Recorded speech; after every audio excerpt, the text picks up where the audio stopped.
Hey guys, so there are a lot of quick fixes out there that tell you you're going to lose your weight in 2 weeks, in a month, and even though they're awesome diets and plans you can do, unfortunately they are not the things that are going to get you into your new, healthier lifestyle.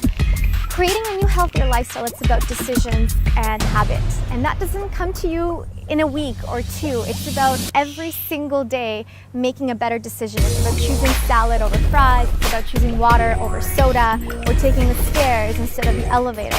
It's about creating new enjoyment and living a healthier life for yourself that will help you get to the next level of your well-being and your health. Okay, so think about every decision you make every day, because each decision that you make influences who you are to be tomorrow and what kind of life you're about to live tomorrow. So remember, your choices today will define your tomorrow.